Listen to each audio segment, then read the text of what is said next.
mesmo vos aperfeiçoará, confirmará, fortificará e fortalecerá. E eu acrescento, em tudo. Amém? Vira para a pessoa que está do seu lado e fala assim: meu irmão, a graça de Deus vai te aperfeiçoar, confirmar, fortificar e fortalecer. Aí você diz para ela: em tudo. Em tudo. Você crê nisso? Amém. Hoje nós encerramos a nossa série de mensagens encarando as nossas fraquezas. Para mim é um privilégio, uma oportunidade que Deus tem me dado nessas viagens que o nosso pastor faz. Não que anseio pregar sempre, prego todos os domingos, mas aqui na igreja central, na sede, é sempre uma oportunidade que nos é dada quando o pastor viaja. E glória a Deus pelas viagens dele. E a gente tem a oportunidade de estar pregando na casa, e os irmãos têm contato também conosco, já que não estão conosco ali em São Rafael. Essa série de Encarando as Nossas Fraquezas foi uma série tremenda. Nós compartilhávamos como líderes como realmente em nós tem sido um impacto tremendo. Quando nós pregamos uma mensagem, ela primeiro ministra em nós. E nesses dias, Deus nos tem dado a oportunidade de examinarmos as nossas fraquezas, olharmos para ela e percebemos que ainda existe muitas coisas em nós que precisam ser trabalhadas por Deus. O propósito dessa série não foi expor as nossas fraquezas simplesmente, mas entender, encará-las e dizer: Senhor, há áreas na minha vida que ainda não estão 100%. Há áreas na minha vida que precisam ser trabalhadas por Ti. É um perigo muito grande, querido, quando estamos na casa do Senhor por muito tempo, acharmos que já estamos bem e não precisamos, e não achamos que a palavra de Deus está sendo falada ou ministrada para nós. Nós achamos que está tudo legal com a gente, que não precisa mais ser trabalhada, tantos anos na igreja, talvez numa liderança, e Deus começa, através de momentos como este, uma série como essa, falar conosco e dizer: olha, existem áreas na vida de vocês que eu ainda estou trabalhando e que vocês ainda vão ser mais que vencedores em Cristo Jesus. Você crê nisso? Amém? Então o propósito dessa série não foi expor simplesmente, mas perceber, se queremos ser uma igreja avivada, que existem áreas em nossas vidas que Deus está trabalhando. Para aqueles que nos visitam, saibam disso, essa não é a igreja perfeita. Eu ouvi uma vez um pastor dizendo: se existia uma igreja perfeita, ela deixou de ser no dia que você entrou. Isso é verdade. No dia que você entrou nela, a igreja deixou de ser perfeita. Porque eu sou imperfeito, você é imperfeito, e no momento que nós entramos e fazemos parte daquela igreja, aquela igreja deixou de ser perfeita. Então não existe igreja perfeita, não existe santos no que se diz respeito, pessoas que não pecam, não erram, não têm falhas e não têm fraquezas. Isso é um equívoco que às vezes nós somos culpados de passar. Deus está trabalhando em nós, amém? Eu vi uma camiseta no Brasil bem interessante, daquele símbolo de obras, né? E havia assim: por favor, tenha paciência, estamos em obras. E atrás estava o nome do Senhor Jesus. Ou seja, Deus está em obra na minha vida. Vira para a pessoa que está do teu lado e diz: irmão, tem paciência comigo, Deus está trabalhando no meu caráter, Deus está trabalhando na minha vida. Há muitas coisas que Deus ainda não fez em mim, amém? Vamos parar de tirar o cisco que está no olho do irmão e tirar a trave que está no nosso, amém? Existe uma trave no nosso olho, Deus ainda não trabalhou em nós como precisava. Hoje nós vamos falar sobre graça. Nós encerramos essa série de mensagens falando sobre essa graça. Essa música realmente ela inspira nossos corações e nos faz pensar que graça maravilhosa é essa que o Senhor nos tem dado. A graça de Deus, ela é tão incrível que esse autor, né, John Nelton, ele fala que é amazing, ela é estupenda, ela é grandiosa, ela é inexplicável. Porque como a graça dessa pôde me salvar, uma pessoa como eu, e eu trouxe um breve relato da sua vida, mas talvez você poderia pensar um pouquinho na sua vida. Eu pensava na minha vida, quem eu era antes de conhecer a Jesus. Você pode pensar, e pense nisso, como a graça de Deus te alcançou, como a graça de Deus te envolveu e como a graça de Deus te trouxe ao lugar que você está. Na nossa língua portuguesa, a palavra graça, ela é utilizada em vários aspectos, e às vezes nós, evangélicos, estamos na igreja e temos um linguajar todo nosso, não é?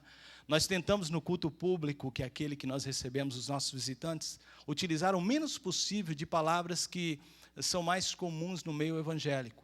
E a palavra graça, eu me lembro que quando eu cheguei na igreja pela primeira vez, eu ouvia falar sobre graça, eu ficava: do que eles estão falando? Porque para muitos graça é o nome da tia que ficou no Brasil, né? A tia Graça, né? A tia Graça, e é um nome próprio no Brasil. Ou é o resultado de uma piada mal contada, né? Que piada mais sem graça. E a gente às vezes fica ouvindo a palavra graça, graça, sem entender, ou é o resultado de uma festa que a gente entra e o irmão fala, come porque é tudo de graça.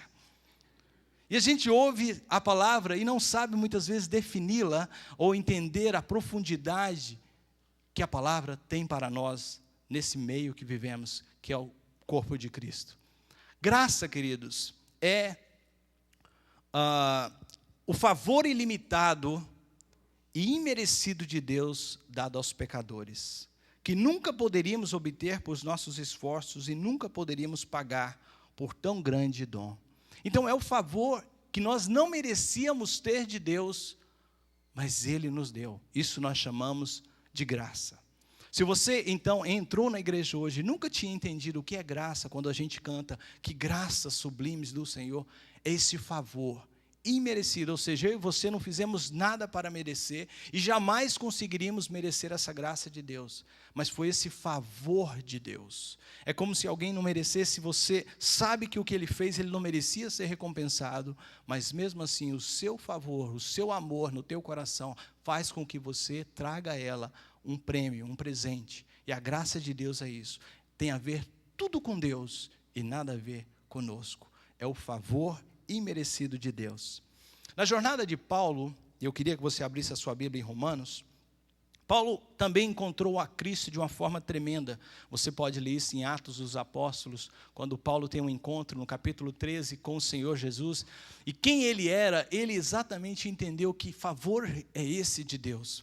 Que favor é esse que o alcança como um homem perseguidor da igreja, um homem blasfemo, um homem que participou de coisas terríveis, da morte de Estevão. E Paulo, quando então encontra esse amor e tem um encontro com Cristo, e Cristo chama para ser ministro seu, Paulo fica deslumbrado. E Paulo escreve a carta aos Romanos, que é uma carta que nós podemos dizer a carta magna sobre a graça de Deus. No capítulo 3, verso 23, Paulo diz uma coisa que abrange todos os seres humanos, em todos os lugares, em todas as épocas. Diz assim, porque todos pecaram, Romanos 3, 23, destituídos estão da graça, da glória de Deus. Porque todos nós somos pecadores, o que nós merecíamos era estar longe da glória de Deus, da presença de Deus para sempre. Paulo claramente diz, olha, não há uma pessoa sequer na face da terra que poderia estar, ou se dizer, justa o suficiente para estar na presença de Deus. Se nós temos um lugar no céu, se eu e você temos uma morada eterna, foi por causa da graça de Deus. Porque todos nós somos pecadores e todos nós estávamos fora da glória de Deus. Mas Paulo diz no capítulo 5 do mesmo livro, verso 20. Leia, por favor. Capítulo 5, verso 20. Mas onde abundou o pecado, complete, por favor. Onde abundou o pecado, superabundou a graça de Deus. Não há pecado grande o suficiente ou terrível que a graça de Deus não possa cobrir. Que a graça de Deus não seja maior. Sabe, a gente às vezes ouve relatos de pessoas que tiveram um passado terríveis. Terrível, a gente fala assim, como é que pode? Eu e você jamais vamos entender a graça de Deus. A graça de Deus, ela é maior do que qualquer pecado. Se a gente pensa numa pessoa que teve um passado terrível e quando ela testemunha, fala, olha, eu saí deste lugar, eu vivi uma vida blasfema, eu era uma pessoa terrível, eu não conseguia estar no meio do povo de Deus, eu fazia coisas terríveis e hoje sou um mensageiro, sou um pastor, sou um diácono, sou um líder na igreja. E a gente olha e fala assim, como é isso? É a graça de Deus. A graça de Deus tem essa capacidade de salvar qualquer que seja o pecado. Ela alcança quem quer que seja. Mas sabe, queridos, a graça de Deus, ela não simplesmente se resume nisso. A graça de Deus que nos salva está conosco no dia a dia. A graça de Deus que nos salvou, a graça de Deus que nos alcançou está conosco dia a dia. E é isso que às vezes a gente esquece, a gente valoriza a salvação de Deus, e a gente agradece a Deus todos os dias pela salvação, e não entende que o mecanismo que Deus usou, que é a graça para nos alcançar, também permanece conosco todos os dias das nossas vidas. E às vezes a gente fica com problemas na nossa vida, querendo que Deus